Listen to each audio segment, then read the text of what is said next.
eh, iniciando con una oración para poder empezar este tiempo todos juntos. Claro que sí, muchas gracias. Buenas noches a todos. Y bueno, Padre, queremos agradecerte que contamos con este medio electrónico de comunicación para podernos encontrar como familia, como unión, como compañerismo, para buscando, Señor, buscando y deseando conocerte cada día más y más. Necesitamos de tu Santo Espíritu para que nos dé luz, abra nuestros ojos, nuestros oídos, nuestro entendimiento, Señor, y nuestro corazón, para que podamos conocerte, ese privilegio maravilloso que tú nos permites, el conocerte. Ruego por los expositores, que son Héctor y Sandy, y llénalos de tu luz, y a nosotros, Señor, los participantes, ábrenos los sentidos para ese conocimiento que es tan hermoso, y que para eso, Señor, hemos sido creados para darte gloria y honra.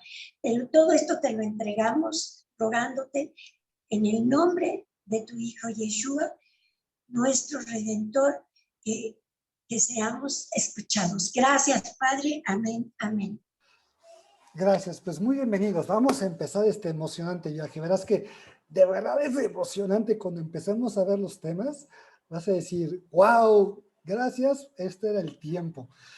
No sé si a ti te haya pasado, creo que muchos que estamos aquí conectados, algunos ya no es la primera vez que nos hemos conectado, puede ser que tú te identifiques conmigo o con Sandy. Llegó un punto en nuestro crecer, en nuestro amar a Dios y el ir buscando relacionarnos más con Él, de pronto como una necesidad de que tiene que haber algo más, ¿no? Como que esto no puede ser todo, o sea, algo más.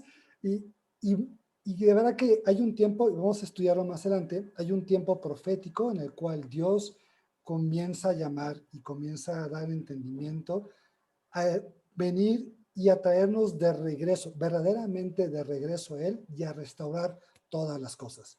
Y este es uno de los primeros puntos con los cuales queremos abarcar. Por eso es bien importante que podamos comenzar por entender lo que hay en el principio del libro, ¿no? Desde el Génesis hasta Apocalipsis.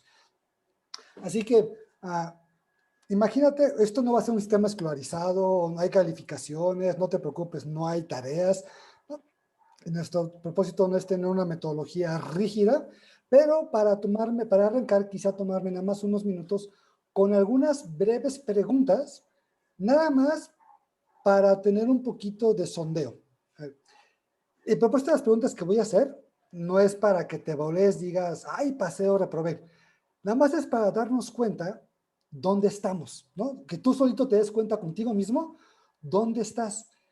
Yo tengo un tiempo de conocer a Jesús como mi Salvador, mi Redentor, desde el 98, pero hace poco tiempo me empezaron a hacer unas preguntas, dije, caray, pues eso no me lo sé.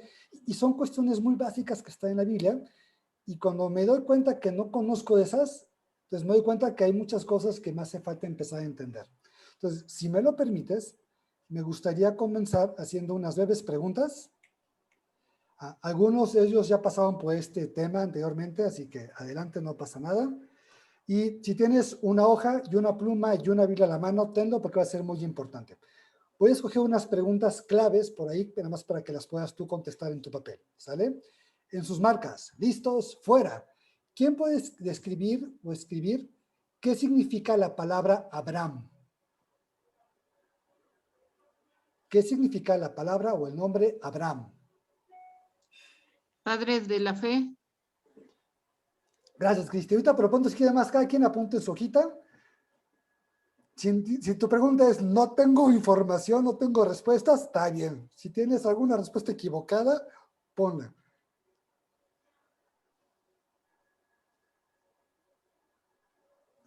Ahí te hago una pregunta bien matemática. Escribe cuántas personas entraron, cuántas personas de la tierra o cuántas personas de la tribu de Israel entraron a Egipto. Si tú te quedas, ¿entraron a dónde? No te preocupes, está bien. Pero si te acuerdas, vamos a apúntate cuántos entraron a la tierra de Egipto.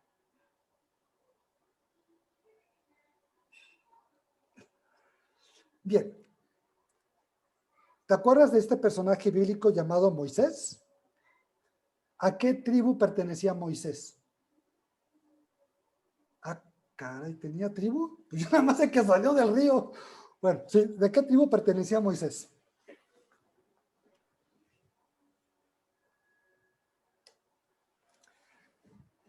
Esta es una pregunta con jiribilla, ahí te va. Ah, ¿quién fue el sucesor de Josué?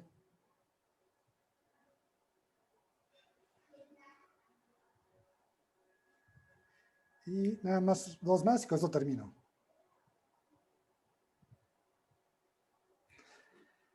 En la cronología de la Biblia, ¿qué personaje vivió primero? ¿Esdras o David?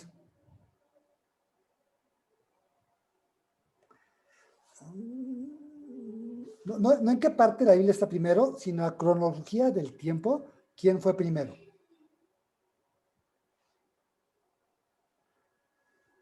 ¿Esdras o quién? O David, el rey O David, David. que cantaba las mañanitas del rey David.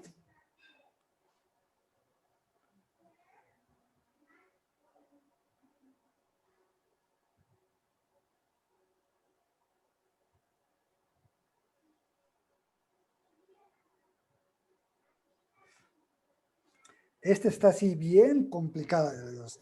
¿Cuál es el nombre del profeta que le habló a la casa de Israel y a la casa de Judá? Y si ya te quedas con la pregunta, ¿la casa de quién? Entonces, con eso está bueno, ¿no? ¿Qué profeta le habló a las dos casas, la casa de Israel y la casa de Judá? Porque había dos casas. Y si no las conoces, vamos a estudiarlas juntos.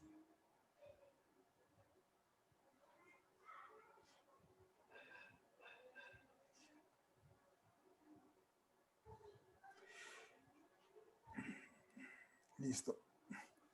Y ya. Ok. ¿Cuántos supieron contestar todas las preguntas que les dictamos? Levanta la mano diciendo, con tus deditos, levanta con tus manos, con tus dedos, ¿cuántas preguntas pudiste contestar? Que sabes que estás bien.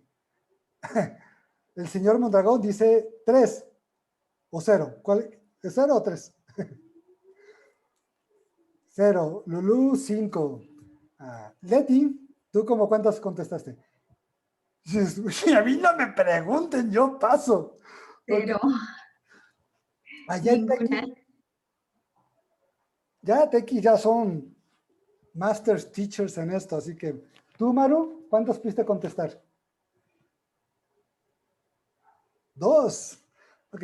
Para algunos que hoy se están conectando, hay amigos aquí que están volviendo a tomar el taller con nosotros por segunda ocasión. ¿Sale? Así que, porque a veces hay que tomarlo, podemos repasarlo 3, 4, 5, 6 veces y seguimos aprendiendo.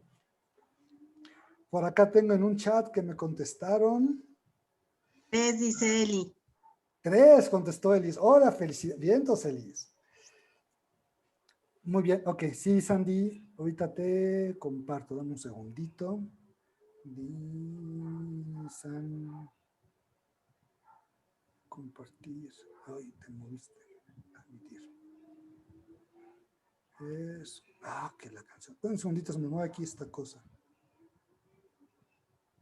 Ok, vamos a compartir. Ya, listo. Ya, perdónenme, está aquí unas cositas. Muy bien. Bueno, entonces, finalmente, no quiero preguntar cuáles contuviste bien, cuáles estuviste mal. Nada más es un pequeño diagnóstico de decir, oye, pues son cosas que a lo mejor a estas alturas ya podría conocer, u otras a lo mejor ni al caso, pero son partes que son importantes que están en la Biblia.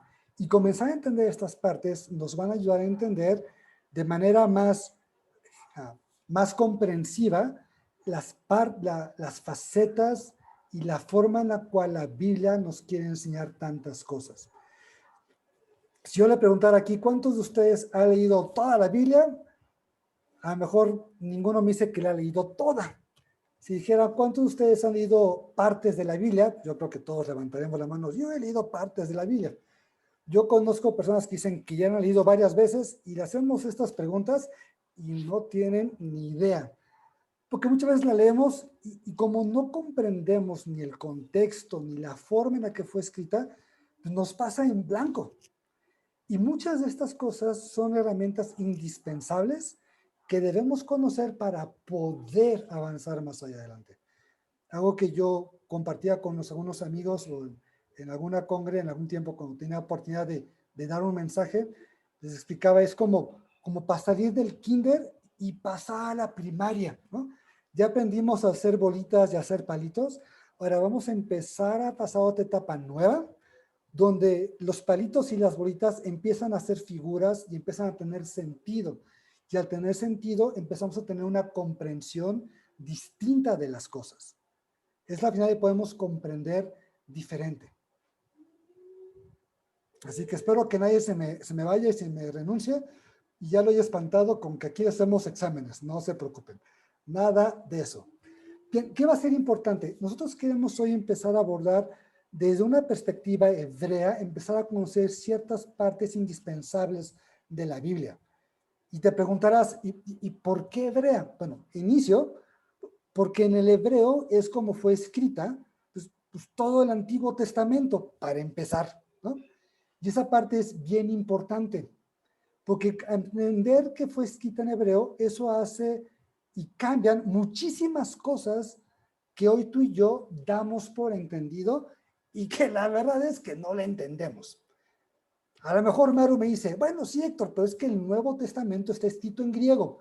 Bueno, sí, muchas partes del Nuevo Testamento fue escrita en griego, pero por gente hebrea que su forma de pensar y entender era hebrea, que usaban el idioma más común de la época para fines de poder esparcir el mensaje, que era en griego, no cambia la forma de pensar, que es un concepto, una forma conceptual totalmente hebrea. ¿Por qué hago tanto énfasis con este tema de la concepción hebrea? Ahí te va, un ejemplo. Para que no se me aburran, vamos a hacer un pequeño juego de mímica. ¿Alguna vez fuiste a una fiesta de chico o ya de adulto donde hacíamos los juegos de mímica para adivinar películas o adivinar personajes? Me encantan esos porque la gente siempre se acaba de la greña y del chongo. No hizo trampa, hizo ruidos. Bueno, este no va a ser el caso. Ok, ahí les da. Vamos a jugar el siguiente juego de mímica. Ahí donde estás, quiero que tú ahorita me representes con lenguaje de señas cómo expresarías la palabra futuro.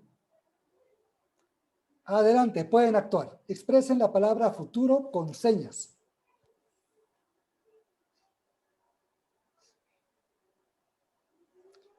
Unos parece que tienen calor, están haciendo así como que, ¡ay, qué calor hace! Están abanicando.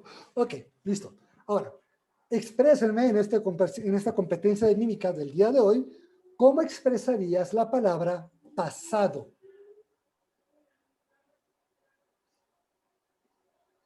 Algunos están lavando la cabeza, muy bien. Ok, entonces, si no me dejan mentir, voy a tratar de resumir lo que la mayoría actuaron, excepto aquellos penosos que decidieron mejor dejar la cámara apagada para que no los viéramos. Muy respetable. Cuando les dije, por favor, actúen en el futuro, todos en general hicieron señas hacia adelante, ¿no? Lo que está hacia adelante, el futuro. Y cuando les decía el pasado, actuaron hacia atrás, lo que está atrás. ¿Estamos correctos en esa parte? Ok.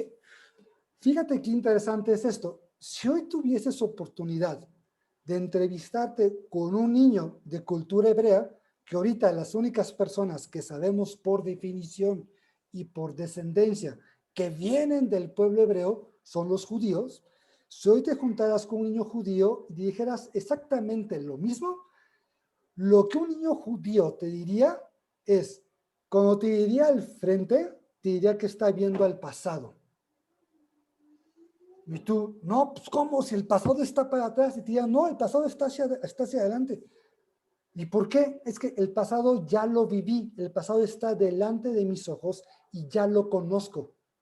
El futuro, que aún no lo conozco, está detrás de mí y no puedo verlo.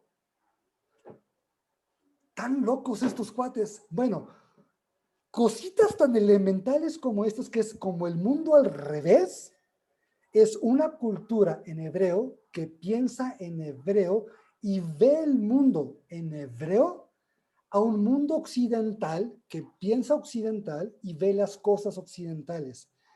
Ahora, imagínate esto trasladado en un lenguaje lleno de expresiones y costumbres en hebreo, que cuando tú y yo lo leemos en nuestro concepto occidental, no tienen sentido. Y entonces lo que hacemos es tratamos de hacer que eso encaje a fuerzas, así como si fuese una cuña, para que tenga sentido en mi concepto del siglo XXI occidental, de lo que están diciendo, de algo que no entiendo lo que están queriendo decir. Por eso es que empezar a estudiar y ver algunos principios bíblicos con, perdón, con una perspectiva hebrea, cambia mucho la forma de empezar a entender lo mismo que está escrito, pero en el sentido que fue escrito. No sé si hasta aquí les provoqué alguna duda, alguna pregunta, o ya los perdí en el camino. Repito, cualquiera puede abrir su micrófono y decir, no, córtale, mi chavo, es así, no me te la paso. ¿No? Se vale.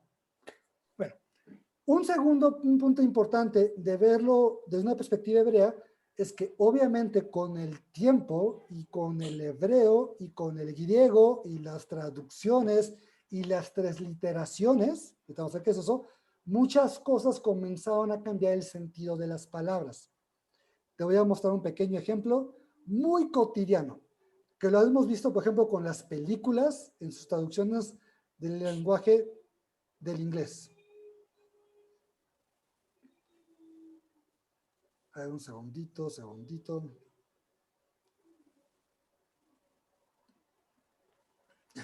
Ok. Ahí puse en esa diapositiva una imagen de una película muy interesante, muy interesante, ¿no? Una película que en español le pusimos por ahí, le pusieron en la película, se llama Niñera a prueba de balas. Es una película simpaticona de Vin Diesel. Pero la película, cuando tú ves la traducción, su idioma original, en el inglés, tiene otra traducción bien distinta. ¿Quién se sabe el idioma? ¿Quién sabe el nombre de la película original en inglés? ¿Alguien se acuerda? No. Ok. Se llamaba The Pacifier. Entonces, cuando quisieron traducirlo directo al español, hubiesen dicho el pacificador. No tiene nada que ver con pacificador y no tiene nada que ver con niñeras. Pero tú y yo nos entendemos que un pacifier en inglés es un chupón. El chupón que le pones al niño para que cuando está chille, le pones el chupón, ya se está tranquilito, que lo pacifica, es un chupón. The pacifier es un chupón que calma al niño y hace que deje de llorar. Entonces, un ejemplo tan burdo como este de la traducción de una película del inglés al español, eso vendría a ser como una transliteración. Ni siquiera es la traducción del idioma, es el sentido de la palabra que le quisieron dar en otro idioma. Y que aun cuando mejor en la finalidad más o menos puede expresar lo mismo, para nada es la palabra que tienes en el original. ¿De acuerdo?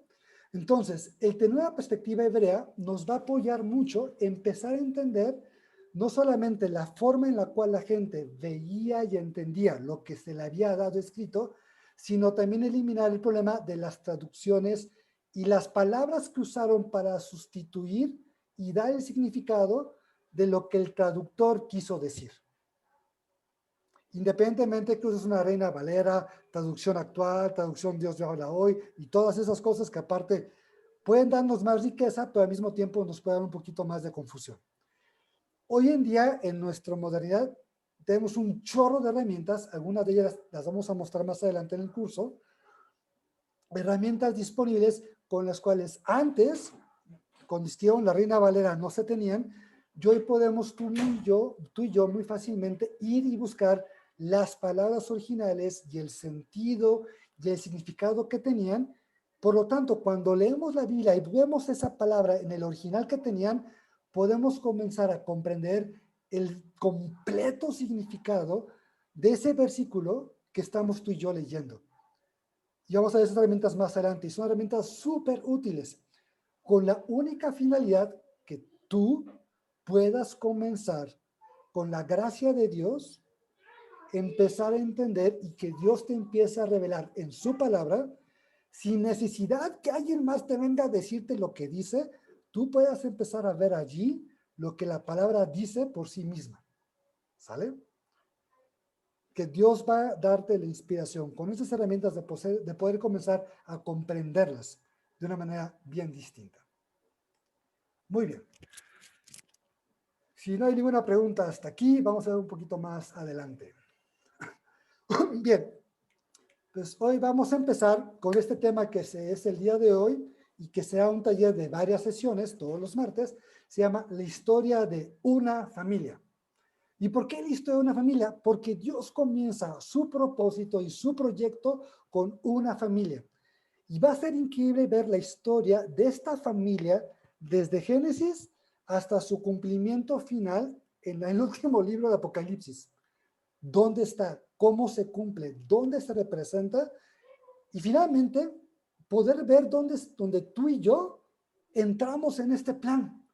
No porque queramos insertarnos a la fuerza, sino para entender y conocer cómo es que Dios en su plan tenía una estructura increíble para empezarnos a involucrar. ¿Sale? Yo tengo nada más esta forma tan simple de entender algo. Este es un comentario personal muy simplón. Si todo era tan fácil como nada más conocer un nombre y ya con eso era todo el chiste de todo, entonces, ¿para qué Dios hizo la vida de cuadritos desde Génesis haciendo tanto pancho si conociendo a Jesús era más que suficiente?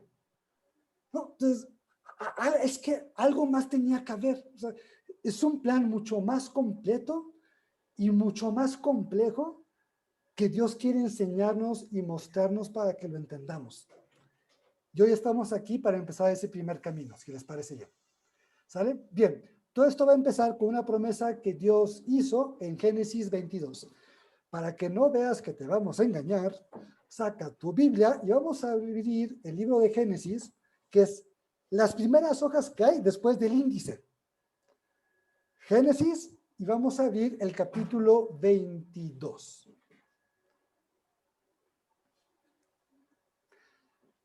Y con esto es donde empezamos esta increíble historia que le vamos a llamar La Promesa.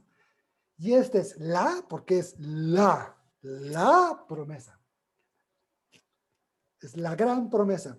Y de esta promesa es donde surge la bendición para millones de personas, entre ellas el llamado que hoy Dios tiene para ti, que entre otras muchas cosas hoy tuviste el chance aquí de conectarte y otros muchos por otros medios de empezar a tener ese acercamiento a nuestro Padre Celestial.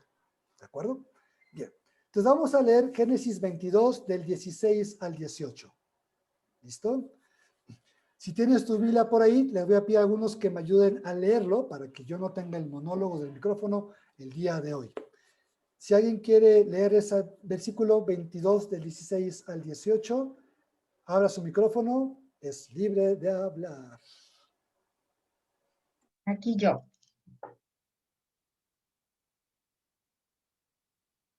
Y dijo, por mí mismo he jurado, dice Jehová, que por cuanto has hecho esto y no me has rehusado tu hijo, tu único hijo, de cierto te bendeciré y multiplicaré tu descendencia como las estrellas del cielo y como la arena que está a la orilla del mar.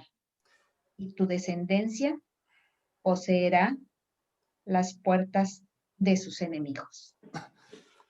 Gracias, Leti. Yo también puse aquí, excepto el final, pero bueno, más adelante vemos el final. Pero la parte ahorita que queremos ver de esta promesa es lo que acabas de leer. Así como tenemos en la diapositiva, en tu Biblia con marcador, con plumón, con bileo, delineador, Márcale, he jurado.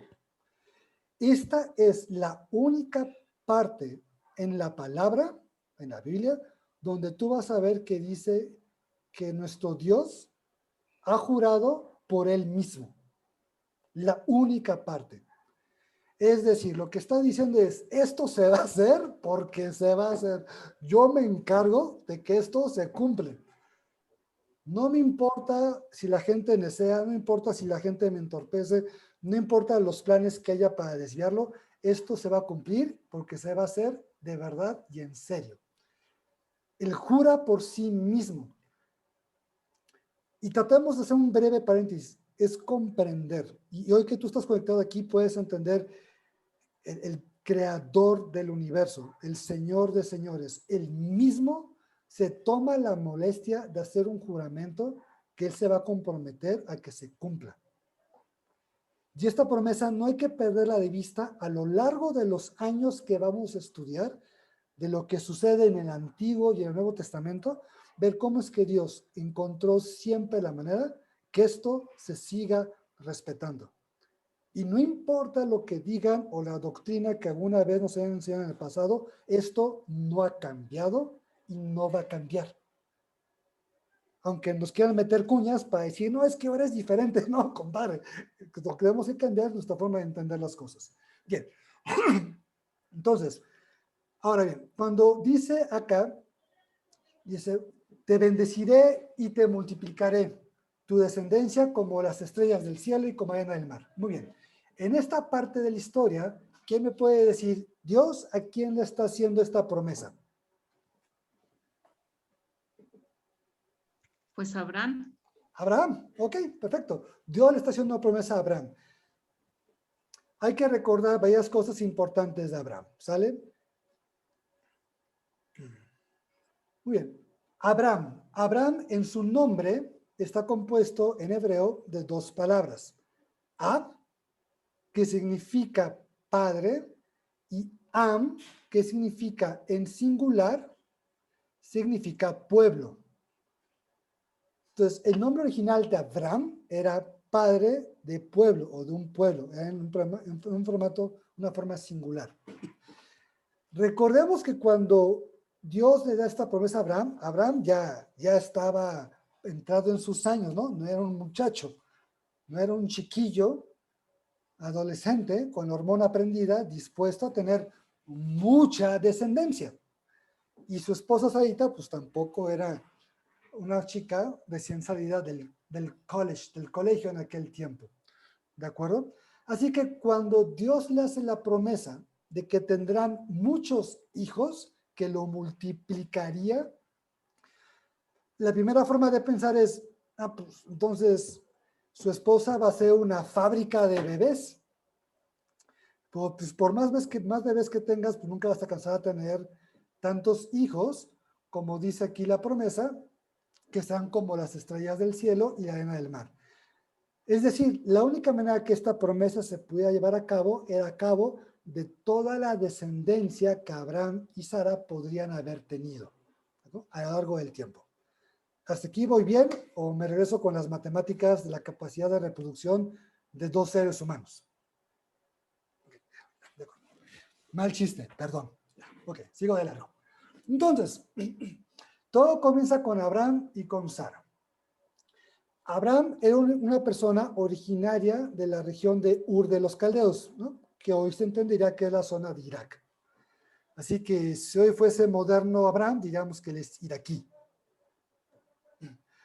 Dios le hace una promesa a Abraham, una promesa bien importante, le pide que se salga de su tierra y su parentela para que vaya a conocer la tierra que Dios le va a mostrar. ¿De acuerdo? Como chinito, nomás mirando. Entonces, Abraham toma a su esposa y toma a su sobrino Lot y se van hasta la tierra de Canaán. Cuando Abraham sale y van rumbo a la tierra de Canaán, cruzan el río. Y ahí es cuando Abraham recibe el nombre, lo ves en la Biblia en Génesis, que recibe el nombre de el primer hebreo. Aquí es donde primera vez en la historia aparece el nombre, la palabra hebreo. Que hebreo, en hebreo se dice ibri, y hebreo en hebreo significa, ¿quién me puede decir qué significa? Porque aquí tengo alumnos que ya se la saben. Adelante. ¿Qué significa en hebreo, hebreo? Cruzar. El que cruza. El que cruza. Y él cruzó al otro lado del río. Y vamos a entender más adelante que luego proféticamente este concepto de cruzar, convertirte en hebreo, tiene un grandísimo y profundo significado de cruzar al otro lado, de dejar atrás e ir al otro lado. Y proféticamente más adelante vamos a empezar a entender esto cómo se acomoda increíblemente. Pero hebreo es eso, el que cruza al otro lado. Muy bien. Entonces, más adelante vamos a ver que Dios le cambia el nombre Abraham por el nombre de Abraham, que ahora viene compuesto de dos partes, Ab, padre, y Aham, que ahora es en plural, es muchos pueblos. El nombre de Abraham significa ahora pueblos de naciones, o padre de naciones, o padre de muchos pueblos. Dios le cambia el nombre a Abraham. Abraham a ser Abraham. Un punto importante, aquí empezamos a ver un concepto importante que en la cultura, en la forma cosmopolita de entender la realidad, en la cultura hebrea es válido cambiar el nombre de una persona. El nombre va a tener un importante significado en relación a sus funciones, a su propósito, a lo que esa persona está destinada a ser o a hacer. ¿De acuerdo? Entonces, Dios le cambia el nombre de Abraham a Abraham. Bien, entonces, cuando Dios le hace esta promesa a Abraham que acabamos de leer, Abraham y Sara más o menos tenían aproximadamente, los datos por ahí dicen, cerca de 90 años de edad, y para acabarla de molar, Sara era estéril. Así que Dios le hizo una promesa donde mismo Dios se la puso bien complicada, ¿no? Yo, ¿por qué no lo hizo cuando estaba más chavito? Pero bueno, Dios le gusta hacerse y lucirse en los escenarios para mostrarnos quién gobierna. Entonces, bueno, Dios le hace esta promesa a Abraham y Sara cuando ellos ya eran muy grandes de edad. Y entonces me imagino que Abraham voltea con Sara y dice, ¿cómo ves, Sarita? Nos vamos a ir otra vez de luna de miel. Yo creo que Sarita se fue para atrás y dijo, ¿qué te pasa? ¿No? Olvídalo, compadre. En fin, entonces, era tal la situación que a Sara, para ver que la promesa se cumpliera, se le ocurrió hacerle un favor a Abraham. Se le ocurrió darle la sierva que tenía Sara, cuyo nombre era, ¿quién se acuerda del nombre de la sierva de Sara? Agar. Ok, Agar, apunten todos estos sus cuadritos porque es tema que luego tenemos que repasar. La sierva de Sara se llama Agar. Agar le dice, se va y se queda con Abraham una noche, o no sé si en varias noches, dice que se acercó con Abraham. Agar era egipcia, era la sierva. Esto es interesante, era egipcia.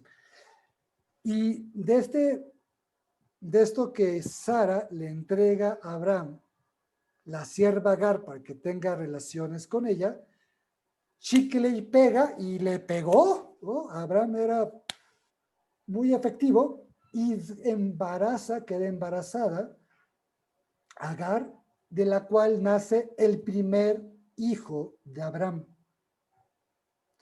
cuyo nombre fue, ¿cuál? Ahí está escrito Ismael. Ismael. Ismael. ¿Ok? El nombre que fue puesto al primer hijo de Abraham fue Ismael, que significa Dios escucha.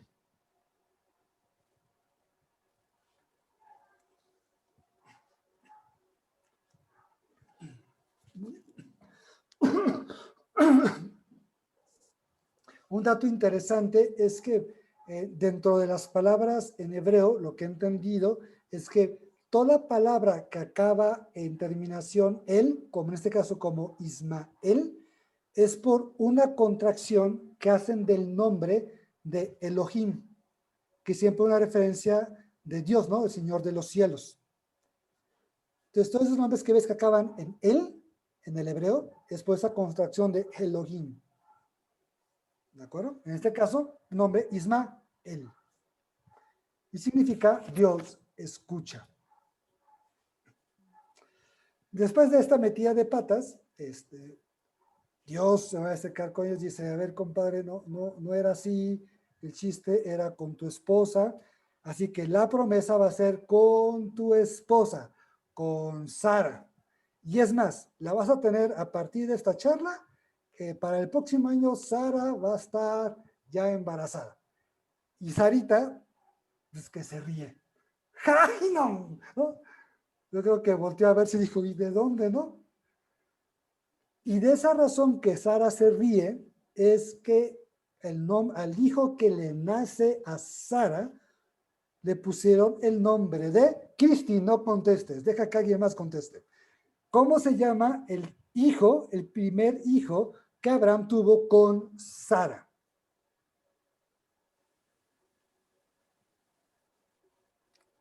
Isaac. Leí los labios de Elizabeth, sí, también. Gracias, Maribel. Isaac, cuyo nombre significa, como acabamos de ver aquí en la pantalla, significa reirá. Entonces, así como estás viendo en la pantalla este diagrama, en tu hoja te pido que lo vayas apuntando, porque vamos a empezar a ver la línea de la genealogía de esta primera familia. ¿Por qué es que pusimos nosotros del lado izquierdo el nombre de Ismael?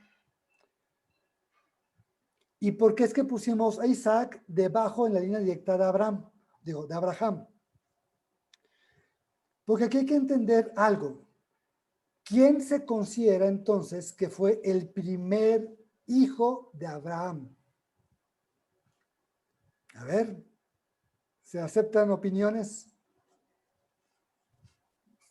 Isaac. ¿Pero por qué? Si primero le nació Ismael. Porque pues sí era de su Pero no eran esposa. hijos de la promesa, o sea, no son hijos de la promesa, no era lo que Dios había determinado y por eso no son de la promesa y los hijos de la promesa es Isaac, Jacob y bueno, Esaú ahí también, fue el primogénito, pero no era la promesa, bueno, es otra historia, pero es por eso. Exacto, porque no es hijo de la promesa. Y esto que comenta Liz, es un punto bien importante, porque más adelante vamos a empezar a ver el tema de los primogénitos. Y la primogenitura, vamos a entender más adelante, que no tenía que ver con el orden cronológico o genealógico de nacimientos, tiene que ver con la persona que va a llevar a cabo el cumplimiento de la promesa. Porque a mí se me dice, no, es que son los primogénitos, ¿no? Dentro del plan de Dios, la primogenitura no tiene que ver con primero, sino con el primero que va a cumplir la promesa de Dios, el que sí la va a hacer. En ese recae la primogenitura. Y este fundamento de entender va a ser indispensable cuando empezamos a entender lo que sucede en Egipto y lo que sucede después de Egipto, que vamos a ver más adelante. ¿De acuerdo? ¿Hasta aquí voy bien o ya los perdí en el camino? Y llamamos a Locatel para que se encuentren. Sí, todo bien. Bien. ¿Qué fue lo que sucedió? Para Abraham, su primogénito había sido Ismael. Y aun cuando ya había nacido Isaac, su atención y su amor y sus ojos estaban puestos en Ismael. Tanto fue así que hubo un punto donde la esposa de Abraham se pone celosa y le dice, ¿sabes qué? Me agarras a esta chava y su hijo y me los corres ahorita. Porque Abraham perdió la vista de ponerle atención al hijo de la promesa. Entonces, Sara dijo que se vayan, Abraham le tentó el corazón, entonces bueno, les hizo pancito, les hizo su itacate y los despidió, los bendijo y se fueron. Y eso fue necesario para que Abraham pudiese entonces concentrarse en el hijo, que era en quien recaía la promesa. Un dato interesante es que de Ismael surgen los famosos ismaelitas, que lo vamos a ver a lo largo del Antiguo Testamento. Y hasta hoy de ellos descienden los que conocemos como los musulmanes. ¿De acuerdo? De Isaac van a descender todo lo que hoy entenderíamos como los israelitas. Y de aquí es donde está este super pleito que sigue hasta la fecha entre musulmanes, que ellos obviamente luchan por el registro, el derecho de ser los descendientes del primer hijo de Abraham, mientras los israelitas luchan por su promesa, es decir, nosotros somos del hijo de la promesa. Así que, pues, ¿qué es más importante? ¿El primero o ser el de la promesa? Entonces, por eso digo a mis hijos, no se trata que lo hagas rápido, se trata que lo hagas bien. Con las promesas de Dios es igual, no lo hagas rápido, hay que hacerlo mejor bien. Ese fue comentario personal, ¿no? Eso no es bíblico. Ya, perdón. Bien, entonces seguimos con lo que está más adelante. Entonces, ¿qué pasa con la promesa?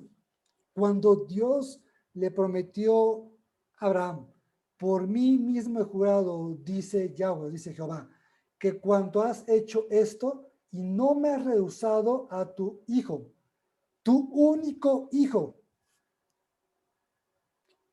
Entonces, date cuenta que el concepto de el hijo de la promesa no es un tema que hoy Héctor te está inventando. Cuando Abraham está dispuesto a ofrecer en sacrificio a su hijo Isaac, Dios le contestó, por cuanto tú no te rehusaste de darme a tu hijo, tú, ¿qué dice ahí? Único hijo. Ese es el hijo de la promesa, como decía Liz. ¿Sale?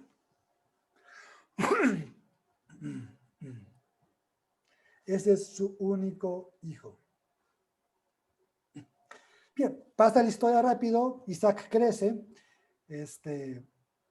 y entonces Abraham preocupado, Isaac con quién va a tener su descendencia, manda a su siervo con su parentela a que encuentre a alguien de su propio pueblo, de su propia gente, para que sea la esposa de Isaac.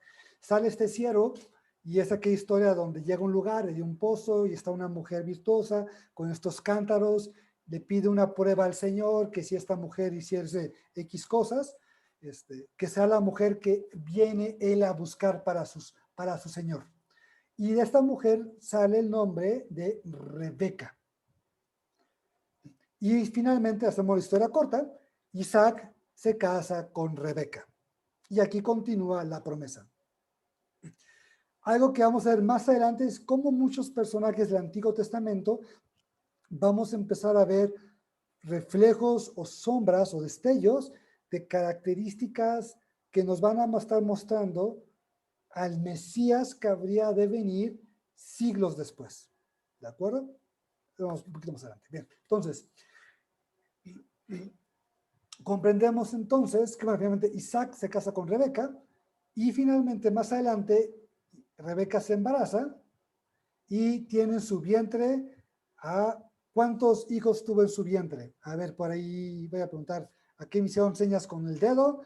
¿Tuvo 1, 2 o 3? ¿Cuántos hijos tuvo Rebeca? ¿Quién da más, quién da menos? A ver, Maru. 2. Rebeca tuvo gemelos. Yo no he sido madre y gracias a Dios nunca lo voy a hacer. No lo soportaría, por los que han sido, las mujeres que han sido madres, y madre solo hay una, dicen que cuando el bebé se te muere adentro es una cosa tremenda, y cuando está grande, peor. Y cuando son 2, no tengo ni idea. Bueno, hay una parte en la Biblia donde dicen que estos bebés estaban dentro del vientre de Rebeca y estaban así, un ajetreo tan brutal, que hay un punto donde Rebeca va con Dios y le pregunta, ¿qué es esto? ¿Qué sucede? ¿No? Y Dios le contesta algo tan impresionante que dice, dentro de ti hay 2 naciones, y éstas pelearán entre ellas para siempre. ¡Pum!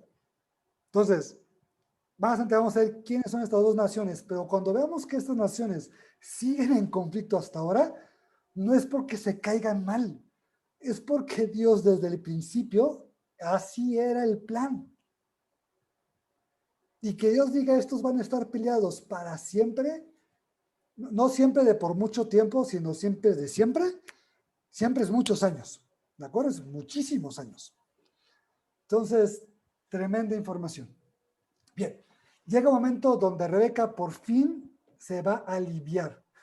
Ya sé por qué dicen eso, que ya cuando van a parir, se van a aliviar, se van a quitar esto de encima, ¿no? Entonces, va a aliviarse Rebeca. ¿Y quién es el primer hijo? ¿Cuál es el nombre que le pusieron al primer hijo que le nació a Rebeca? A ver, familia Núñez, ¿se acuerdan de esa información?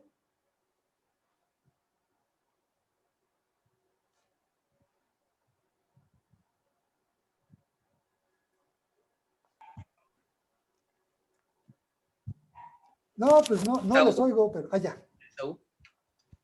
Ok, Esaú, correcto. Cuyo nombre Esaú también se le conoce como Edom, que significa rojo. Y la razón por qué pusieron que era rojo, que era Esaú, era porque nació muy peludito, ¿no? Parecía casi osito de peluche, ¿no? Era pelirrojo y muy peludito. Pero era tal la rivalidad que existía entre Esaú y su hermano, que dicen que agarrado del talón de Esaú salió el otro niño, ¿no? Así que Rebeca no tuvo ni chance de agarrar a ella para agarrar el segundo vuelo, ¿no? Fueron seguiditos, me imagino así como bolitas de salchichas, ¿no? Una tras otra. Bueno, sale el otro hijo agarrado del talón y este segundo hijo, en orden que nació, ¿cómo le fue puesto por nombre? Jacob. Jacob, de acuerdo. Que muchos entendimos, anunciaron que Jacob significaba el usurpador, el tranza, pero bueno, Jacob también significa el que sale, el que agarra el talón. ¿De acuerdo? Que es la manera en la cual él salió súper aguerrido, agarrado de su hermano diciendo, no te me pelas, compadre. Bien. Esos dos chicos crecen y son personas bien distintas con caracteres bien distintos. Esaú era fuerte, robusto, tosco, era cazador. Y Jacob era como que dirían hoy, más niño de casa, ¿no? Él se quedaba en la tiendita. Él no era chico rudo. Vemos en la historia que más adelante, ya cuando están grandecitos, un día Jacob regresa de cazar, llega con mucha hambre y mientras Jacob estaba ahí, había preparado un platillo de lentejas. Jacob llega con mucha hambre y le pide a su hermano que le dé de comer. Jacob, muy abusado, dijo, aquí hago trueque. Dijo, sí, cómo no, papito, ¿quieres de comer? Te doy tu plato a cambio, tu plato de lentejas, a cambio de tu primogenitura. Y en ese momento vemos el carácter de Saúl. Dice, sí, toma lo que quieras, la primogenitura, y le cambió la primogenitura por ese plato de lentejas, ¿no? Que ha sido tema de muchísimos mensajes y sermones, ¿no? Pero creo que estamos viendo ese carácter de Saúl y lo avivado que es el buen Jacob. Bien. Voy solito. Bien, ahora, regresando al tema de la primogenitura. La primogenitura es algo dado, pero para ti, para mí, es para algo, entendemos que es algo que es para el recién nacido. Bíblicamente, la primogenitura es un derecho que se puede dar al hijo que tú quieras darlo. Es más, Esaú, él no tenía la capacidad de quitarse la primogenitura y dárselo a alguien más, porque era el padre el que la iba a otorgar para empezar. Y ese hecho de primogenitura le da el derecho a esa persona de continuar el cuidado y estar a la cabeza de la tribu y la familia en la cual estás. Sandy, ¿quieres decir algo? ¿Levantaste la mano? Si por ahí se me pasa algún punto de lo que estamos tratando de resumir rápidamente, Sandy, por favor, amiga, interrúmpeme si fueras tan amable, ¿sale? Bien, pasa el tiempo y pasa que cuando Isaac, el papá, ya era muy viejo, Rebeca, muy abusada, le dice a su hijo Jacob que se prepare y se vista con pieles y entra a la tienda de su padre con el propósito de engañar a Isaac para que él reciba la bendición de la primogenitura que le hubiese correspondido a Esaú. Jacob entra, se viste con pieles, entra, lo palpa el padre porque dice que estaba medio ciego. Le dice, oye, pues es que pues como que no me suenas a mi hijo, ¿no? Pero bueno, sí tienes los pelos y hueles igual de feo que él, entonces yo creo que sí eres mi hijo, ¿no? Y total, lo bendice con la primogenitura, con todos los derechos y toda la descendencia y la multiplicación que iba a haber sobre él. Después, poquito después, entra Esaú, que había ido a cazar algo para hacer un guisado, para cenar con su papá, esa noche que a él iban a darle la bendición. Cuando Esaú entra y dice, listo papá, vengo por mi bendición, el padre dice, ah, caray, pues si ya la di, pues es que no fui yo, contesta Esaú. Y papá, híjole, pues ya no tengo nada que darte, compadre, bueno, vamos a orar porque Dios te bendiga con algo, pues ahí te va, ¿no? Y das una bendición, ahí, pues 2, 3 mononas, no le va mal, pero la choncha, el premio mayor, el gordo, se lo llevó Jacob. Entonces, Esaú se monta en cólera y sale diciendo, ¿dónde está mi hermano? Porque lo voy a matar. La madre le dice a Jacob, agarra tus chivas, no tus chivas, tus carros, ¿no? Así, agarra lo que puedas y desaparécete, huye para que salves la vida. Y entonces Jacob se huye con toda su familia, lo que tenía, para poder salvar la vida.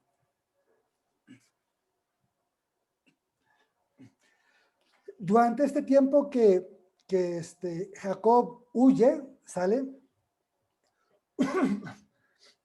años más adelante, bueno, el resumen que estamos viendo, es cuando finalmente, bueno, poquito antes de que Jacob iba a reencontrarse con su hermano, años después, Jacob, hay un punto en la historia de la Biblia que él, en el monte Peniel, es donde él dice que luchó con un ángel toda la noche y que al punto de amanecer el alba, Jacob le dice, no te voy a dejar ir hasta que tú me bendigas. Y en ese momento el ángel le toca la coyuntura, ahí por entre de sus rodillas, le disloca, o por así decirlo, y le cambia su nombre, y le cambia el nombre de Jacob, se lo cambia por ¿qué nombre? Alguien que no haya participado antes, ¿quién quiere abrir su micrófono? Yo iba a hablar. Ay, Sí, Cristi, yo sé que a ti te encanta, pero quiero decir que los demás. A ver, familia no, Núñez, no. sí.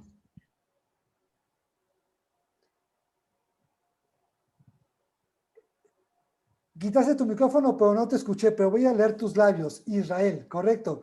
Israel, esta es la primera vez en la Biblia que aparece la palabra Israel. Y esto es bien significativo, porque cuando vemos la palabra Israel, si tú llevamos a una referencia Strong, a ver qué significa la palabra Israel, significa el que es gobernado por Dios, el que lucha con Dios o el que es gobernado por Dios. Dios le cambió la personalidad de Jacob, el que sale del talón, el que sale agarrado, lo cambia a ser una persona que decide ser gobernada por Dios.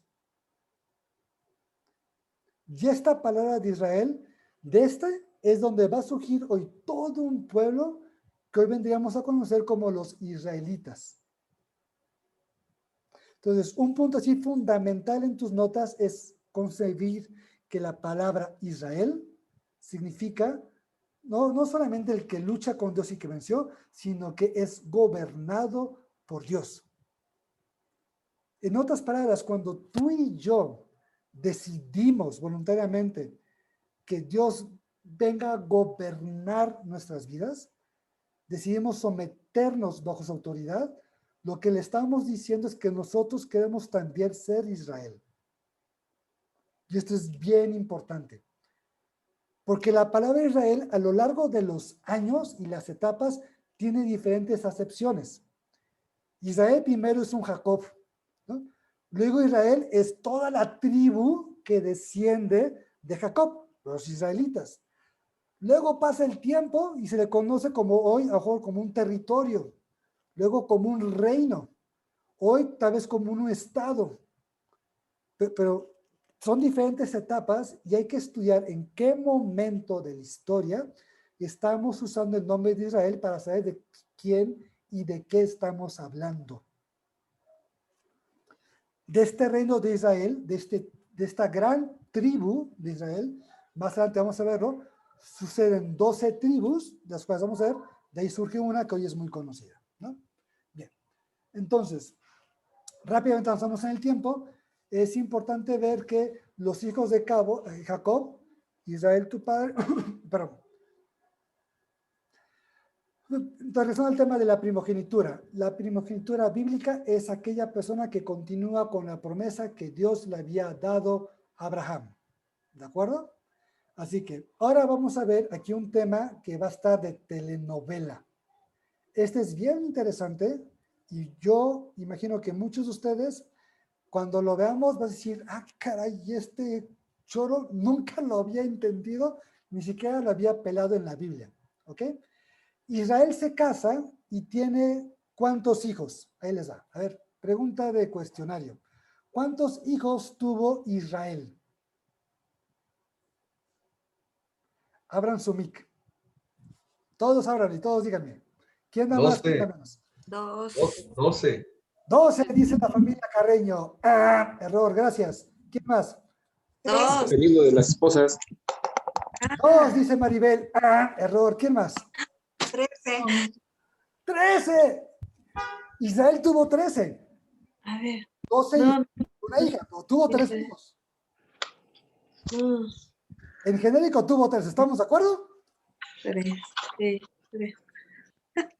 Sí, me van a decir tú y tus chistes todos payasos, pero es importante entender, Israel tuvo 13 hijos, 12 varones y una mujercita, ¿sale? Que por ahí como que luego ni los cachamos ni los entendemos, pero hay que entender todo este proceso que hubo. Ahora, esto es bien importante, conocer los hijos que tuvo y el orden de los hijos. Yo nunca había estudiado eso, y además ni para qué lo quería saber, ¿no? Pero bueno, vamos a revisarlo juntos y vamos a estudiarlo juntos. Ahí les va. Aquí está en pantalla. Bien. Entonces, tenemos que Israel tuvo varios hijos y también tuvo varias esposas, para empezar. ¿Sale? Primero, vamos a ver este punto. Ojo, aquí me adelanté un poquito con el tema de los hijos. Me faltó aquí el tema de la esposa. Paréntesis. Cuando Jacob está huyendo de su hermano, llega a un lugar hermoso, llega a un lugar donde conoce una mujer hermosa con quien pretende casarse, ¿de acuerdo? Con su tío llamado Labán. ¿Se acuerdan de aquel? Que Labán era medio transilla, pero muy abusadillo. Bien, entonces, Jacob ve a la hija de Labán, ve a Raquel y se enamora de ella. ¿Alguien sabe qué significa Raquel en hebreo?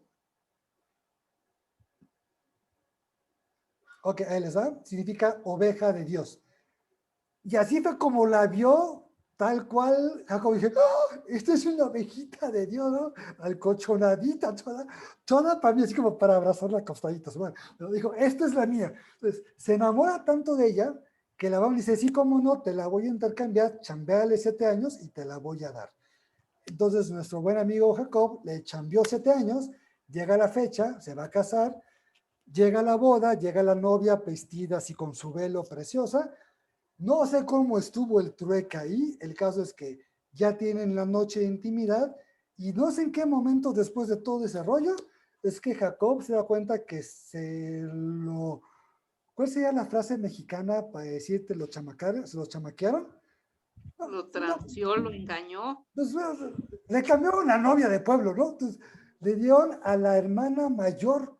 No me preguntes cómo fue que Jacob nunca vio. No, se hizo el que nunca vio, como lo quieras ver. Le acabó entregando a la hermana mayor con la justificación de que nunca se entrega a la menor, sino primero a la mayor. ¿Alguien se acuerda cómo se llamó la hermana mayor de Raquel con quien Jacob se casó primero? La. Lea. Lea, que dice la Biblia que lo único bonito que tenía eran sus ojos. Bueno, eso lo puse yo. La Biblia dice que era de unos ojos hermosos, ¿no? Un semblante de ojos tiernos, o como sea la traducción. El tema es como este chiste, ¿no? De que cuando se casa con la mujer equivocada, el chiste dice, ¡ah! Pues por lo menos canta, mi amor, canta. Bueno, acá es, hazme ojitos, ¿no? Por lo menos. Entonces, se quedó con Lea. Cuando Jacob va con Labán y dice, oye, ¿por qué me hiciste esto? Jacob le dice, bueno, es que era necesario primero la mayor, luego la menor, y acuerda a Jacob trabajarle 7 años más para poderse casar con Raquel. Un dato interesante es que, a diferencia de muchas veces como entendimos en la Biblia, Raquel no se casó con Jacob 7 años después, ¿no? Se casó en el corto tiempo, sin embargo, le trabajó 7 años más para cumplirle la cuota por la esposa. ¿De acuerdo? Entonces le trabajó 7 años por una, 7 años por otra. Entonces, bueno, finalmente Jacob, pobrecito, tenía 2 esposas, Lea y Raquel. Por supuesto, de quien estaba enamorado era de Raquel y Lea, pues ahí la tenía. Pero bueno, vamos a ver qué pasa con ellas. Cuando se casa con Raquel, resulta ser que Raquel, la mujer de sus ojitos, le salió chafa.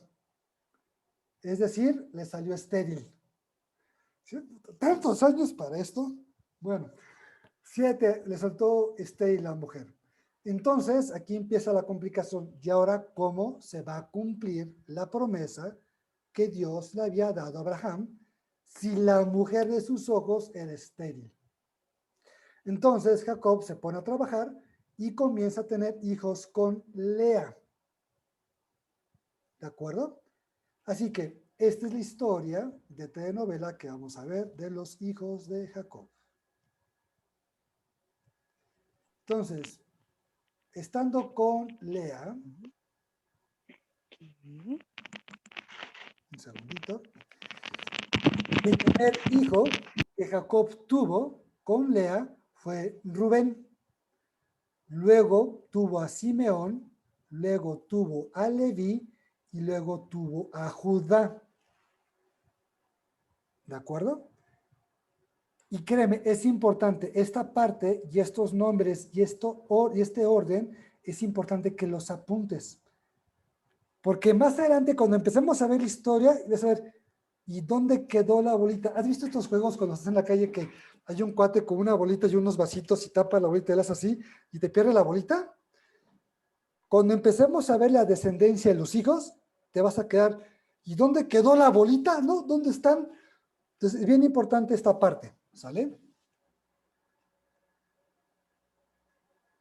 Entonces, con Lea, en la primera tanda, por así decirlo, Jacob tuvo Rubén, Simeón, Leví y Judá.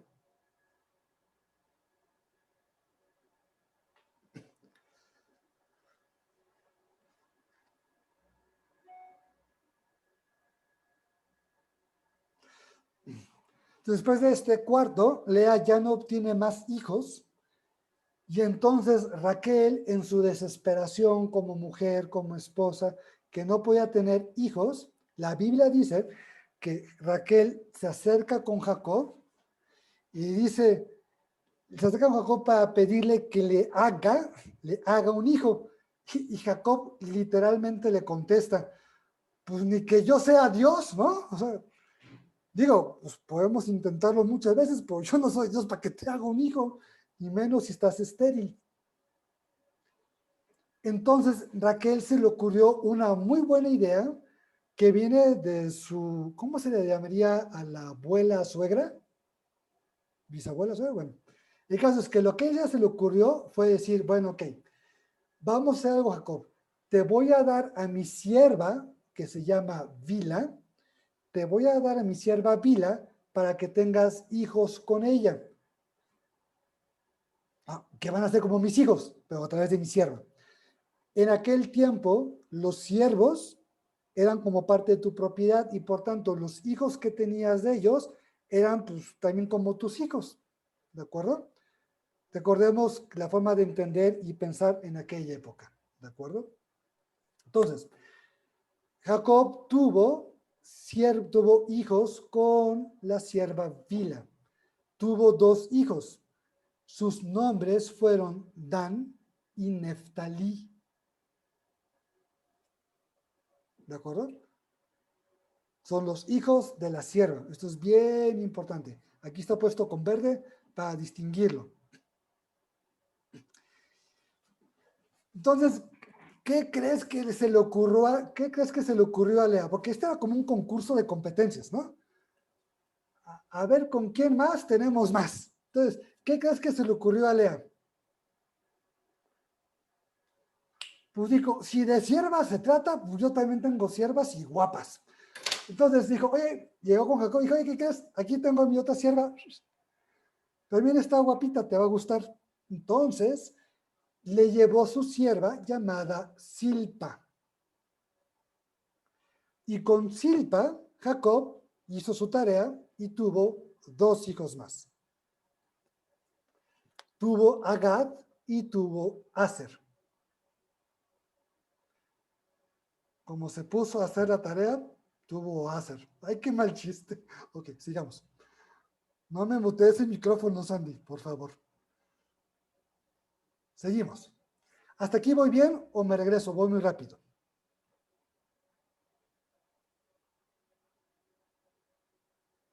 ¿Todos bien? ¿Nadie perdido en el camino? Gracias. Bien, pues. Se nos durmieron. No, mi Sandy, yo estoy bien despierta, pero bien calladita también. Eso es todo. Sale. Bueno, sigue la historia. Pasa el tiempo y más adelante puedes leer en Génesis 29 y Génesis 30 que dice que un día Rubén, que es el primogénito que tuvo en ese tiempo Jacob, un día viene de estar en el campo, de afuera, y trae unos frutos, las famosas mandrágoras, que son unos frutos ahí medio raros de por allá. Trae unas mandrágoras a su mamá, quien es Lea. Rubén le trae frutos a su mamá, Lea. Y cuando se los trae, Raquel anda por ahí y ve los frutos y se le antojan los frutos. Y le pide que le dé esos frutos que le trajeron a su, ¿cómo se le llama a tu compañera esposa de tu esposo? Tu con esposa, Socia. tu socia, okay. Le dice a su consocia, dice, oye, consocia, dame de tus frutos, ¿no? Que te trajeron. Es que no hay palabra para eso, ¿no? Es la con ella. Ok. Entonces, Lea se molesta y le dice, tú todo quieres, tienes mi esposo, tienes los frutos, tienes los hijos, ¿no? O sea, tú no te conformas con nada. Entonces, Lea le hace un trueque. Fíjate, yo creo que aquí el que salió ganando fue Jacob, porque le dijo, mira, Raquel le propone un trueque. Entonces, perdón, Lea le hace un trueque donde le da las mandrágoras a cambio de que Lea vuelva a tener una noche con Jacob. Y Raquel dice, pues por los frutos, va. Y Jacob dice, pues yo también voy. Yo creo que fueron muchos frutos porque tuvo muchos hijos. De esa ocasión, de Lea nace Isaacar, nace Zabulón y nace Dina. Aquí el nombre de Dina no aparece en el cuadrito que estamos teniendo porque no se cuenta mucho más de ella en el futuro y no hablamos de una descendencia de ella. Pero de ese intercambio por las mandrágoras salió Isaacar y salió Zabulón.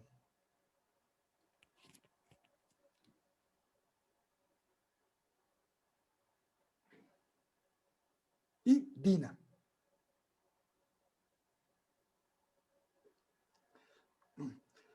Después de todo esto, Raquel ya desesperada, angustiada, me imagino que sintiéndose horrible como mujer, dice la Biblia que ella fue, se humilló, buscó a Dios, una actitud así de, por favor, hazme caso, le clamó a Dios, y de ese clamor y de esa humillación, bueno, eso es humillarse delante de Dios que Raquel tuvo, Dios le concedió abrir su matriz, dejar de ser estéril, y le nacieron 2 hijos.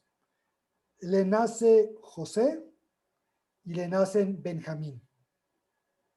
Y por fin salen los hijos de la mujer que Jacob amaba. Es un resumen súper simplista de todo esto. No tenemos tiempo de entrar en todo un estudio detallado ahorita de 30 capítulos de Génesis, pero es rápidamente la historia que queremos ver en breve, ¿de acuerdo? Bien, seguimos. Adivina cuál fue el hijo favorito de Jacob. Tú ya conoces la historia. ¿Quién me lo puede decir? Alguien que no haya hablado por allí. A ver, Lulu, que estás tan calladita. ¿Quién fue el hijo predilecto de Jacob? Pues fue José. José, el famoso José el soñador. ¿Sale? Y en él empieza a haber una historia increíble. Porque vamos a ver cómo es que en la historia para José, José vino a ser como el primogénito para Jacob, porque sobre él empezó a tratarlo en la forma, en la autoridad, en la responsabilidad y todo lo que estaba haciendo con él. Mientras sus demás hermanos andaban allá en el campo pastoreando y cuidando, él andaba aquí en casita viendo cómo se hacían las cosas del negocio y administrando. Era bien distinto el trato que Jacob le daba a los demás y que le daba a José. Recordarás esta parte de la historia cuando José tiene un sueño donde cuando lo comparte con sus hermanos, que por cierto me imagino que José, siendo uno de los menores y siendo el consentido, ha de haber tenido un carácter un poquito complicado, tiene un sueño cuando lo comparte con sus hermanos que dice que él vio que entonces esas espigas de trigo se inclinaban delante de él, esas 11 espigas de trigo se inclinaban delante de él. Entonces sus hermanos obviamente montan en cólera por toda esta visión y actitud que él tenía. Entonces, tan pronto ellos tienen una oportunidad de deshacerse de ello, de Jacob, de José, es que lo hacen. Y un día, Jacob manda a José a buscar a sus hermanos. Cuando José llega con ellos, dice la Biblia que ellos estaban, sus hermanos, en plena fiesta, y cuando lo ven, para evitar que José vaya con su papá a acusar a sus hermanos, lo atrapan y dicen textualmente, vamos a matarlo. Y es bien interesante ver esta parte de la historia, porque ahí es cuando Judá, apréndete este nombre, Judá interviene y evita que lo maten. Y para evitar matarlo, deciden finalmente ponerlo en un pozo seco. Y luego se quedan pensando, ¿qué vamos a hacer ahora con nuestro hermano? ¿No? Ya quisimos matarlo, no lo matamos, ya lo metimos al pozo, ¿y ahora qué hacemos con él? Nuestro papá no se debe de enterar. Ven que pasa por ahí una caravana de ismaelitas. ¿Te acuerdas de quién vienen los ismaelitas? Ya lo aprendimos hoy, de acuerdo. Pasa una caravana de ismaelitas y Judá dice, vamos a vender a José como esclavo. Y lo venden por esclavo por, fíjate qué interesante, por 30 piezas de plata. ¿Te acuerdas a una parte en la Biblia que venden a alguien por 30 piezas de plata? Sí, a Jesús. Ok, entonces hay detalles bien interesantes que vamos a ver repetidos a lo largo de la historia.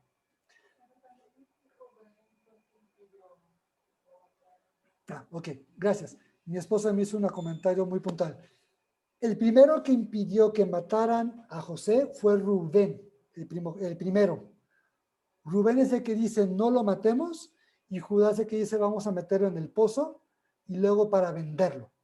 ¿De acuerdo? Entonces entre Rubén y Judá se llevan ese punto. Gracias, mi amor, por hacerme la aclaración. Mis queridos alumnos, si sabían eso, tache porque no me corrigieron. Entonces, no se crean todo lo que les digo, revisan en la Biblia.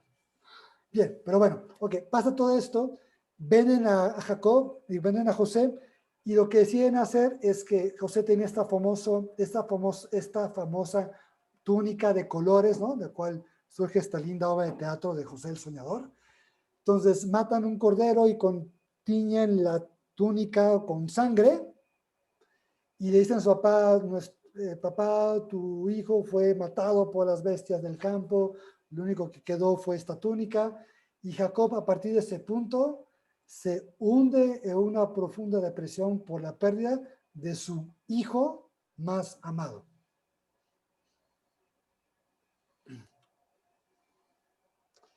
Y recalco, matan un cordero para teñir la túnica y también tiene un sentido profético todo esto más adelante. Ya, seguimos.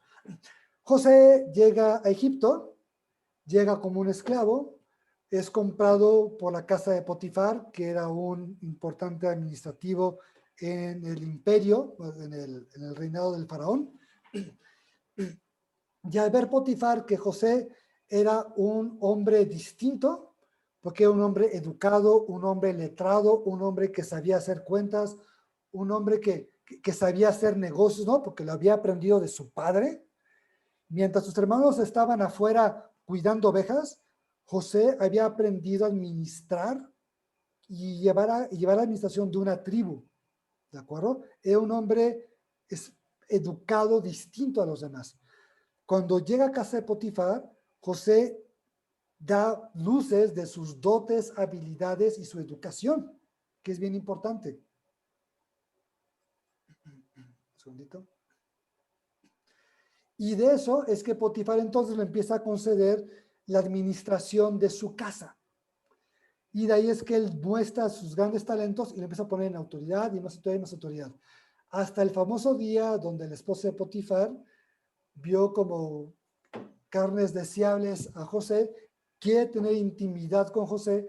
José, por temor a Dios o por temor en lo que él había aprendido, huye y al huir le desprenden sus ropas y la esposa de Potifar,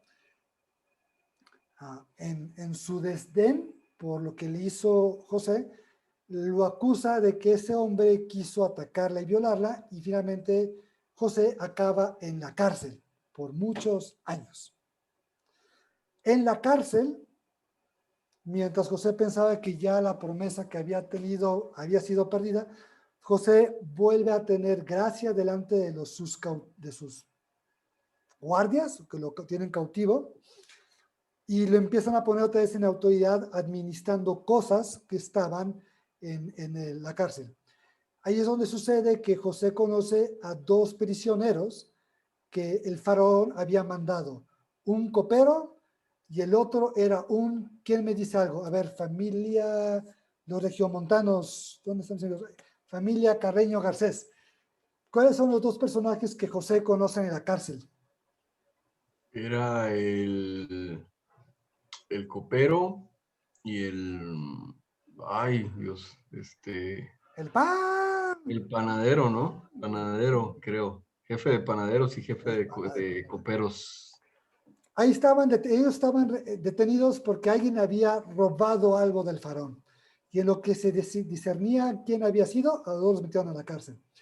Estas dos personas tienen sueños y se enteran de que José es un famoso intérprete, sabio, entendido de esas cosas.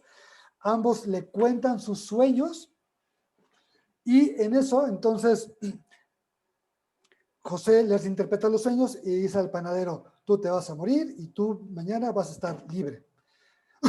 La promesa se cumple y cuando van a libertar al copero, José le pide al copero, por favor, cuando llegues al faraón, háblale de mí. Por supuesto, nunca se acordó y pasó un largo tiempo José en la cárcel encerradito, viendo su vida pasar y viendo cómo las promesas de Dios nunca se iban a cumplir. Un día el faraón tiene esta famosa sueño que lo empieza a atormentar, desde 7 vacas gordas, 7 vacas flacas, 7 espigas bonitas, 7 espigas feas. Manda a llamar todos los sabios y brujos de la región y nadie le puede interpretar. Y en esa desesperación que tiene el faraón, el copero se acuerda de este hombre entendido que interpretaba sueños y mandan a llamar de la cárcel a José. Entonces, imagínate la escena. Traen a un hebreo prisionero a hablarle al faraón siendo un don nadie para interpretar un sueño. O sea, entender la obra de Dios en esto es impresionante. Faraón le dice sus sueños, José interpreta los sueños y le vaticina los 7 años de abundancia y los 7 años de escasez que venían por delante de la tierra de Egipto. Y sobre eso viene el consejo que José dice, que le recomienda el faraón, busque una persona sabia y entendida para que administre y provisione todo lo que va a venir para que tengan con la abundancia recursos para estar en la escasez. Y ahí el faraón, Dios le mueve a sabiduría y dice, pues ese hombre vas a ser tú. Y pone por segunda persona más importante de todo el gobierno del faraón, ponen a José.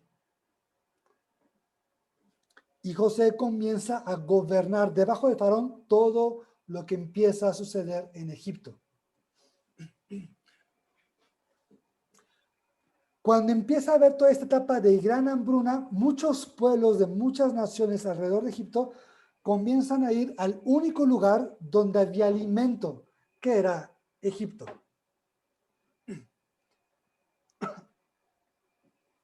Y entonces, entre ellos, de la región de Canaán, donde vive Jacob, Jacob manda a sus hijos a Egipto a comprar comida. A todos sus hijos, excepto a Benjamín. Cuando llegan los hermanos con José, José los reconoce, pero los hermanos no lo reconocen porque para ese tiempo José era un total egipcio, vestido como egipcio, hablaba egipcio, casado con una egipcia, con hijos egipcios, era un egipcio, ¿sale? Hasta con los ojitos así como tipo chinito, ¿sale? Entonces sus hermanos no lo reconocen. José hace que sus hermanos, José inventa toda una estrategia bien inteligente para hacer que sus hermanos, una vez que se vayan, regresen nuevamente a Egipto con su hermano Benjamín. Los hermanos se van, regresan con su hermano Benjamín, y cuando llegan todos los hermanos ya con Benjamín, José los hace ir a su casa, y en esa casa los sienta a todos en el orden de nacimiento que cada uno había tenido. Los hermanos se maravillan diciendo, ¿y este hombre por cómo sabe esto? Que los acomoda. Ahí es cuando los hermanos se sorprenden de él. Y José se revela a ellos como su hermano. El hermano que habían dado pues, ya por esclavo y tal vez por muerto. Y los perdona y los invita a que ellos vivan en Egipto. Y los manda de regreso a que traigan a su padre, a Jacob, alias Israel, que todavía vivía, los traigan, se vengan a vivir con él en la tierra y la zona verde del Gosén donde ellos vivían. Bueno, la tierra que les iba a dar el faraón para vivir, la tierra verde del Gosén, para vivir todos ellos ahí juntos. Cuando viene toda la tribu, toda la familia de Jacob, Dice la Biblia que las personas que entraron, los hebreos que entraron a Egipto, fueron 70 personas. Apunta este dato, 70 personas. Son las que se establecen en la región de Gosén, que es la tierra que el faraón le dio a José y su familia para que allí vivieran, que era la zona más verde y más hermosa que había en Egipto. Para este punto de la historia es bien importante. José ya se había casado con una egipcia. El nombre de esa egipcia se llama Asenet, así como con S, Asenet. Y tuvo 2 hijos con Asenet, cuyos nombres en hebreo son Manasés y Efraín. Manasés fue el primogénito, Efraín fue el segundo.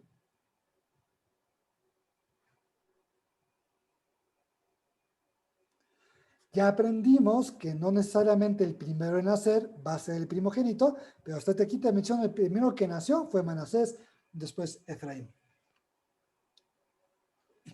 La razón por que tienen estos nombres es que Manasés, en hebreo significa Manashe, es Dios me ha hecho olvidar.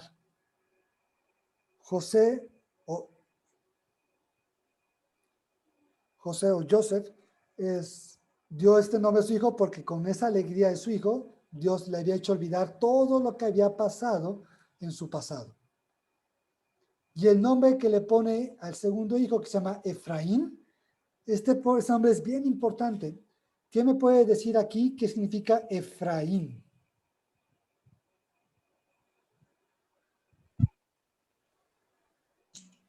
Fructífero. ¿Pero?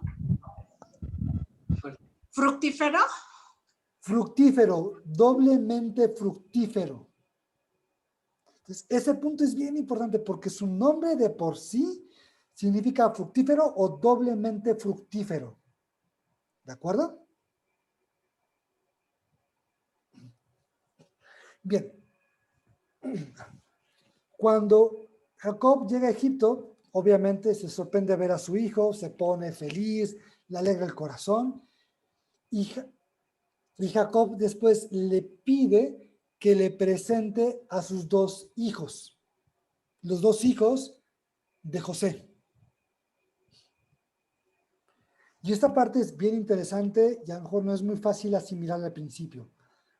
Lo que Jacob va a hacer con los 2 hijos de José es que Jacob los va a adoptar como sus hijos. Antes de esto, el hijo predilecto, el hijo de la promesa que Jacob tenía, era José. Pero pasa el tiempo y cuando conoce a sus hijos, le das así, mira José, ahora tú sigues siendo mi hijo, pero ahora tus hijos van a tomar el lugar y van a ser ahora mis hijos. Los adopta entre todos los hijos que genéticamente Jacob había tenido.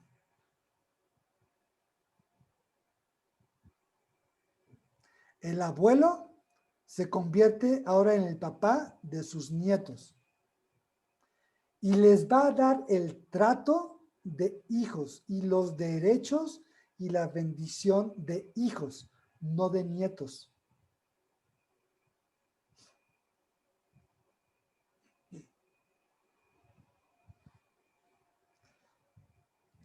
Hay un punto cuando Jacob manda llamar a todos sus hijos y va a comenzar a orar para extenderles la bendición que le da a cada uno de sus hijos. ¿De acuerdo?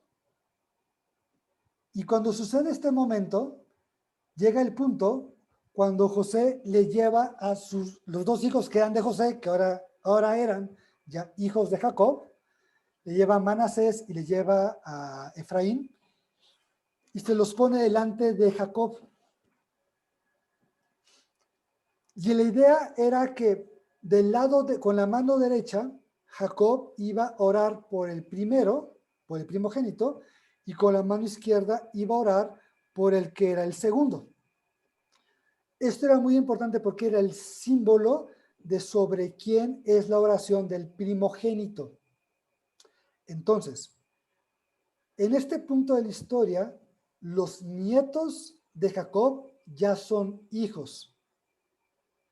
Y cuando Jacob va a orar por Efraín y por Manasés, Jacob pone su mano derecha sobre la cabeza del hijo menor de José, sobre Efraín, y pone su mano izquierda sobre el hijo mayor, que era Manasés. Literalmente cruza los brazos.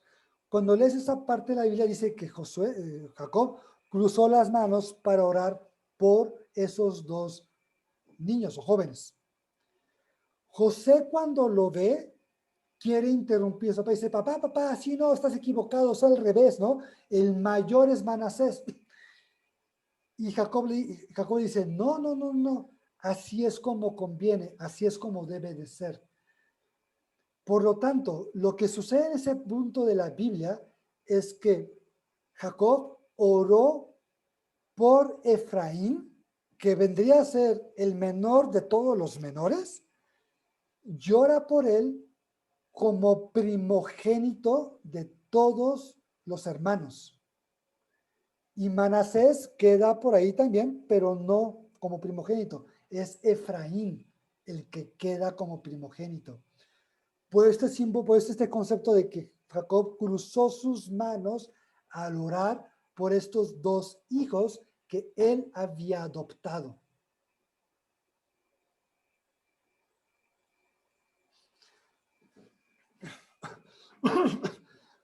Desde este punto de vista, entonces, Efraín pasa a ser el primogénito. Y es bien importante porque entonces las promesas de la promesa que Dios le había dado desde Abraham comienza ahora en este punto a recaer sobre Efraín, no sobre Rubén, ni tampoco sobre José, sino ahora por el nieto menor que tenía Jacob, que se llama Efraín.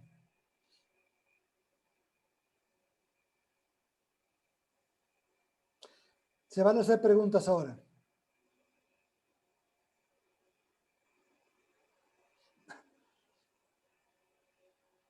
¿No? ¿No hay preguntas? Digo, o estoy bien perdido con la clase o soy muy bueno y todo el mundo entendió toda la primera. No creo que sea esa, pero bueno. Si nos quieres explicar, por favor, porque ya salieron más tribus de ahí. Ya no Ok. son las dos, son más. Vamos a ver más adelante que, al final de cuentas, no son 14 tribus, son 12.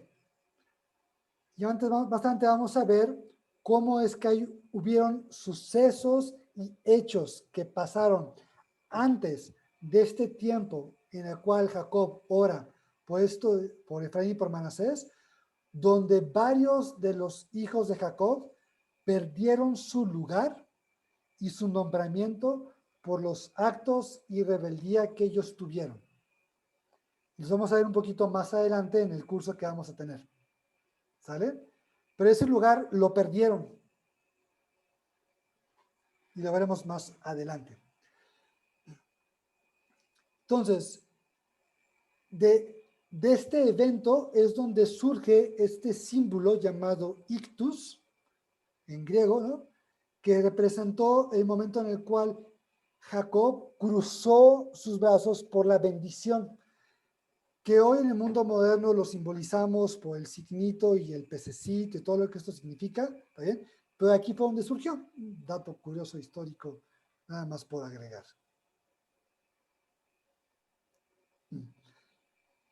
Entonces, aquí el tema bien importante de entender es qué significaba el nombre de Efraín, ¿se acuerdan? ¿Quién me lo puede decir? Fructífero. Fructífero, totalmente fructífero. Sandy, ahorita en lo que estoy en esto, ¿me puedes ir a buscar el versículo bíblico cuando Jacob oró por Efraín? Ahorita vamos a ver lo que oró por él. Entonces, fíjate, El nombre de Efraín significa fructífero o doblemente fructífero.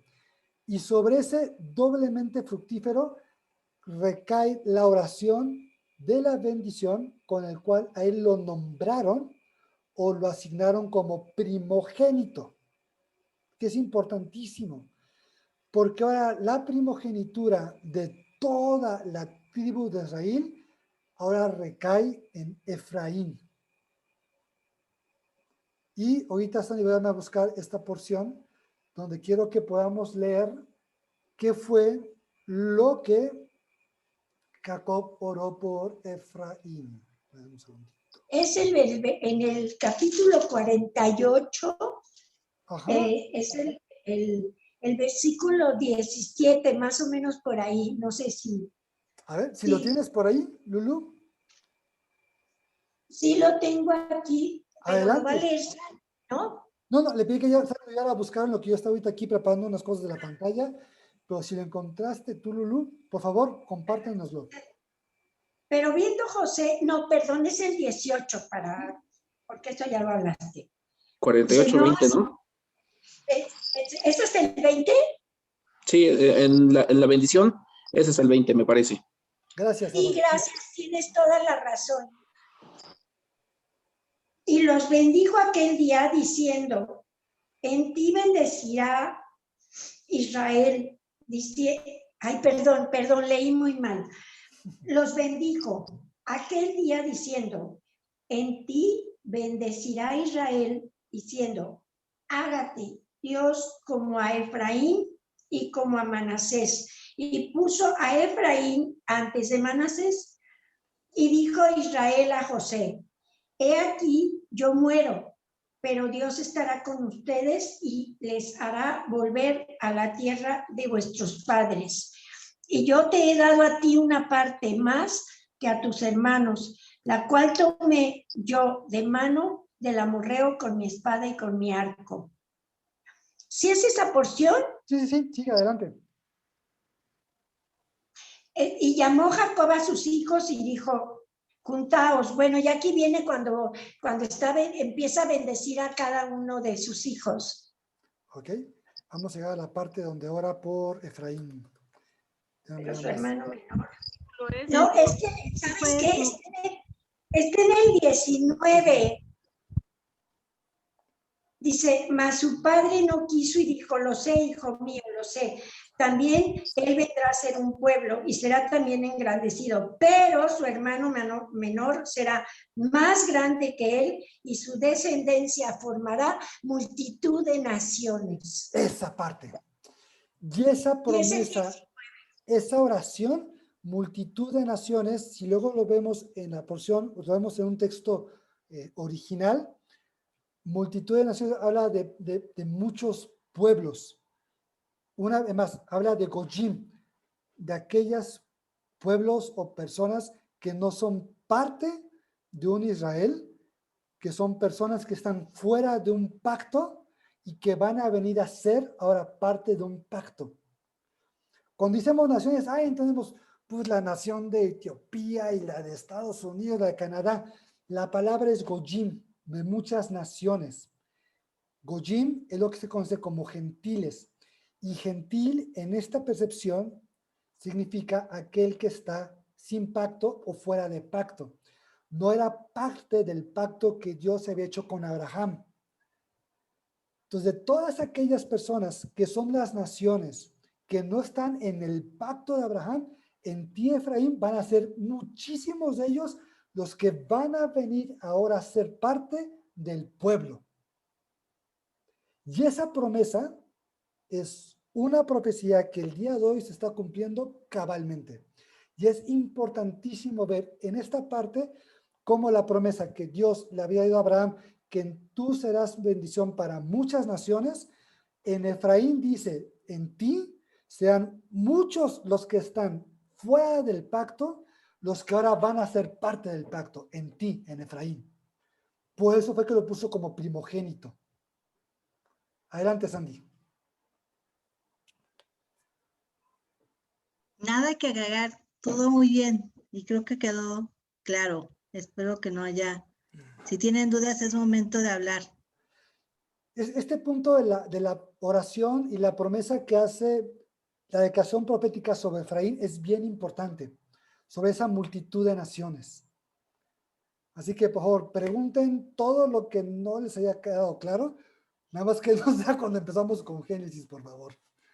Adelante, pregunten, es bien, bien importante comprender este concepto, porque este es el fundamento de comenzar a entender la identidad que podemos tener en el pueblo que Dios diseñó que es su pueblo.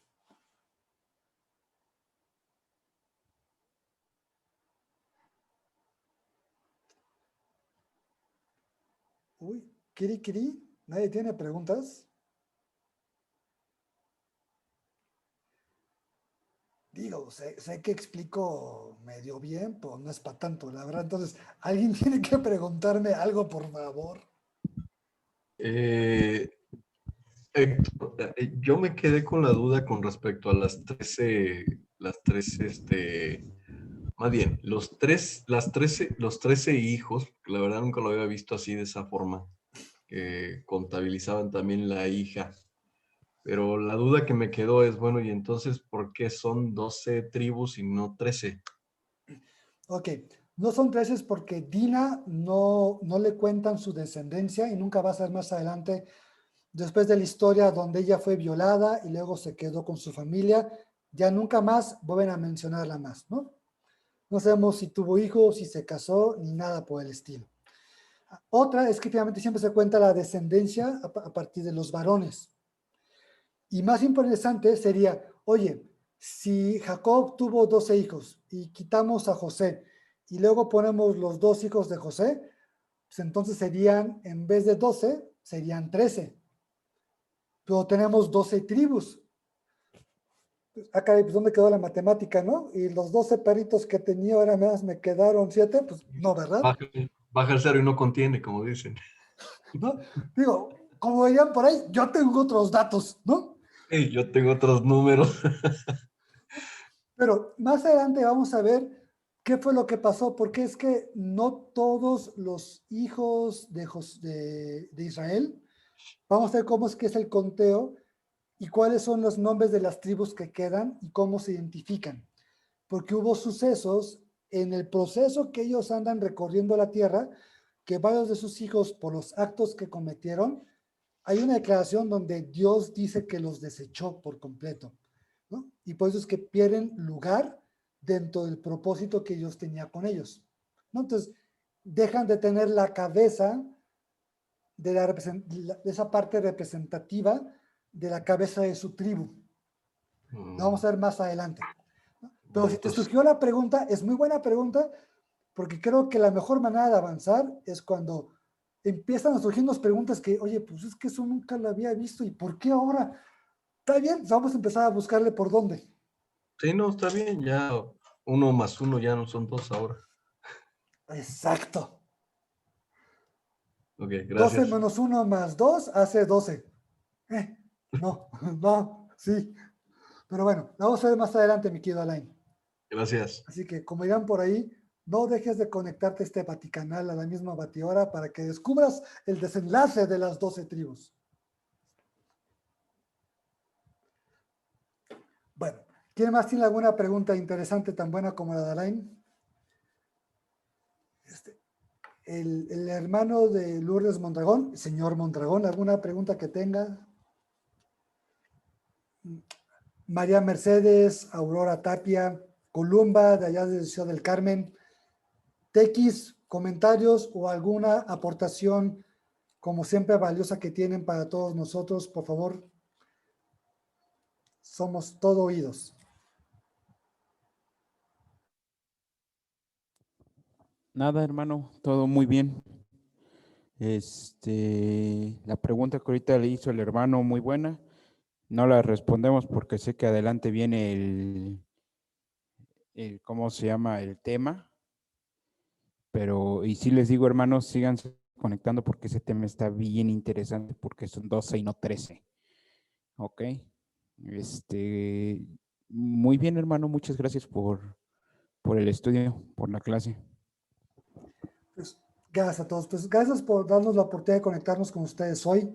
Esperamos vernos el siguiente martes y creo que algo que podemos coincidir es el gran regalo cuando empezamos a ver cositas como estas. Hay cosas que nos llama la atención, hay cosas como que de pronto empiezan a caer en su sitio, pero luego no sabemos ni cómo explicarlas ni cómo compartirlas.